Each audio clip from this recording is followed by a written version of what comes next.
Hair transplant एक ऐसा treatment जिसकी ख्वाहिश हर उस इंसान की है जिसने वक्त से पहले अपने बाल खो दिए हैं और वो गंजा हो गया है।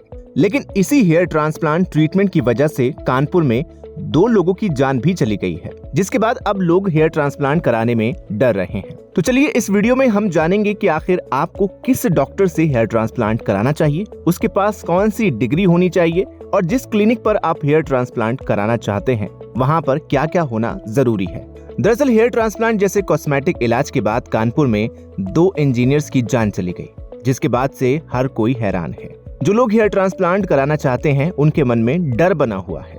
दरअसल कानपुर के क्लिनिक पर 2 लोगों की हेयर ट्रांसप्लांट कराने के कुछ दिनों बाद ही जान चली गई, जिससे सब चौंक गए।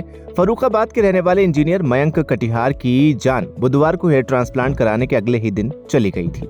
इससे पहले मार्च में कानपुर के रहने वाले इंजीनियर विनीत दुबे की भी इसी प्रोसेस के बाद जान चली गई थी। दोनों ही मामलों में एक प्राइवेट महिला डॉक्टर पर लापरवाही से इलाज करने और गलत तरीके से सर्जरी करने का आरोप लगा है। इस मामले पर हेयर ट्रांसप्लांट एक्सपर्ट का कहना है कि लोग सस्ते इलाज के चक्कर में अपनी जान खतरे में डाल रहे हैं। उन्होंने बताया कि आजकल कुछ क्लिनिक 30 से 35 रुपए में ट्रांसप्लांट कर रहे हैं, जो बेहद खतरनाक है।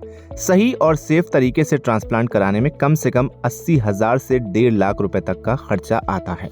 एक्सपर्ट्स का कहना है कि हेयर ट्रांसप्लांट से पहले शरीर का पूरा चेकअप जरूर कराना चाहिए। अगर किसी बीमारी से पीड़ित हैं तो डॉक्टर की सलाह जरूर लेनी चाहिए। लोकल एनेस्थीसिया या बाकी दवाओं की ज्यादा मात्रा से बचना चाहिए। बहुत सस्ते इलाज से दूरी बनानी चाहिए और अनुभवी डॉक्टर के साथ ही अच्छे क्लिनिक का ही चुनाव करना चाहिए। ट्रांसप्लांट के बाद कम से कम 1 हफ्ते तक बेड रेस्ट लेना चाहिए।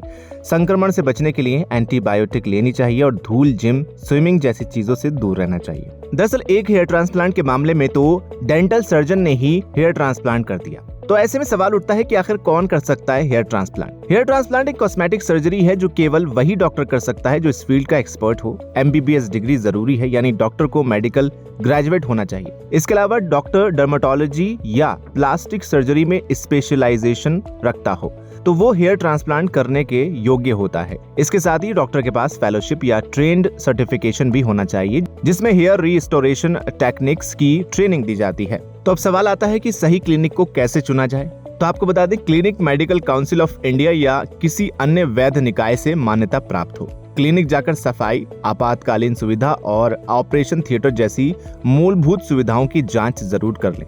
पुराने मरीजों के फीडबैक, फोटोज और रिव्यू जरूर पढ़ें। ये सर्जरी केवल डर्मेटोलॉजिस्ट या प्लास्टिक सर्जन द्वारा की जानी चाहिए, जिन्हें हेयर रिस्टोरेशन में ट्रेनिंग और सर्टिफिकेशन मिलता हो। डॉक्टर से पूछें कि उन्होंने कितनी सर्जरी की है, उनकी कितनी सफलता दर है। सच्चा डॉक्टर आपकी मेडिकल हिस्ट्री जानेगा, हेयर ट्रांसप्लांट के संभावित जोखिम समझाएगा और आपको सोचने का समय देगा, जल्दबाजी नहीं करेगा। ऐसे में सवाल है कि इन वार्निंग साइंस को नजरअंदाज बिल्कुल नहीं करना चाहिए। ट्रांसप्लांट के बाद लगातार दर्द, सूजन या बुखार हो, चेहरा या आंखों में अचानक सूजन आ जाए, सांस लेने में दिक्कत या चक्कर आना शुरू हो जाए, खून का बहना जो रुक न रहा हो, घाव से बदबूदार मवाद निकलना। फिलहाल इस वीडियो में इतना ही। उम्मीद है आपको ये जानकारी पसंद आई होगी। वीडियो को लाइक करें, शेयर करें और चैनल को सब्सक्राइब करना बिल्कुल न भूलें।